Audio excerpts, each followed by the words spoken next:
à l'analyse, lorsqu'on regarde une compagnie, ce qu'on veut, c'est l'acheter à un prix qui est inférieur à sa valeur intrinsèque.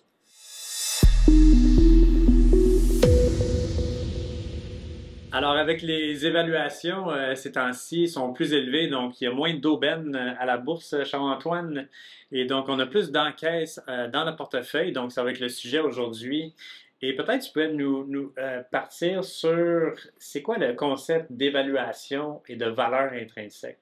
Oui, en fait, à l'analyse, lorsqu'on regarde une compagnie, ce qu'on veut, c'est l'acheter à un prix qui est inférieur à sa valeur intrinsèque.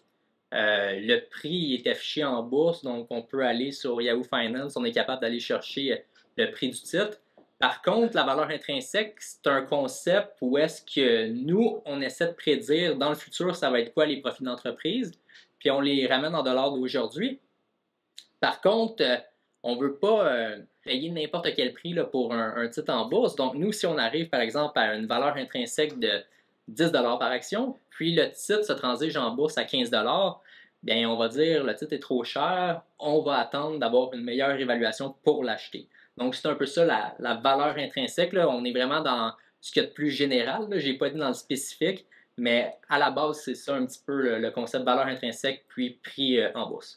Peux-tu mettre en contexte les évaluations boursières qu'on voit aujourd'hui? Oui, en fait, nous, on suit environ 50 entreprises qu'on considère de qualité. Puis dans le temps, cette liste-là va un petit peu varier. Donc, si on regarde il y a 5 ans, on suivait aussi environ 50 entreprises. Par contre, avec le temps, il y a certaines entreprises qui ont été rachetées, qui ont moins bien performé, puis qu'on s'est dit, finalement, ce n'est pas une entreprise de très bonne qualité, on va arrêter de la suivre. Puis, il y a certaines entreprises aussi qui sont arrivées au bout un peu de leur marché, sont devenues tellement grandes que les opportunités de croissance à long terme sont maintenant très faibles. Donc, ces entreprises-là, on les a éliminées de notre liste, mais on a ajouté certaines entreprises. Donc, avec le temps, on trouve des nouvelles entreprises qui, eux aussi, s'ajoutent à notre liste de suivi. Puis, à chaque semaine, on regarde on a un beau tableau dans lequel on a une espèce de ratio qui est le cours boursier, donc le cours de l'action en bourse, qu'on divise par la valeur intrinsèque. La valeur intrinsèque, c'est nous qui l'avons calculée. Puis, on regarde un petit peu c'est quoi le cours sur la valeur intrinsèque de tous nos titres. Puis, si on prend nos évaluations d'il y a 5 ans, ce ratio-là était environ 20% moins élevé que le ratio de nos entreprises aujourd'hui. Donc, on pourrait dire que dans notre univers de suivi, les titres sont environ 20% plus chers. On peut aussi regarder le marché en général, même si on n'achète pas le marché en tant que tel. Si on regarde la bourse américaine, on peut prendre le S&P 500, qui est un indice boursier qui représente bien le marché. Lui, il se transige historiquement entre 16 et 18 fois les profits. Puis actuellement, on pourrait dire qu'il se transige autour de 22 à 23 fois les profits pour 2025. Donc, encore une fois, on est peut-être 20% surévalué par rapport aux évaluations historiques. Et puis dans ce contexte-là, comment qu'on gère le portefeuille? Est-ce qu'on fait des choses de manière différente? On continue avec la même stratégie qui a fonctionné par le passé. Donc, on continue à suivre nos mêmes entreprises. On ne veut pas commencer à dire on va acheter des entreprises qui sont moins chères, mais de moins bonne qualité, parce que la plupart du temps, lorsqu'on fait ça, on va se retrouver avec des entreprises qui vont moins bien performer. Puis, le rendement en bourse est tellement lié avec la croissance des profits par action que notre rendement futur va être plutôt faible, même si les évaluations sont plus basses. Donc, on continue à suivre nos entreprises. On ajoute des entreprises aussi dans le portefeuille. On travaille fort pour trouver certaines entreprises intéressantes. À chaque année, on en ajoute plusieurs.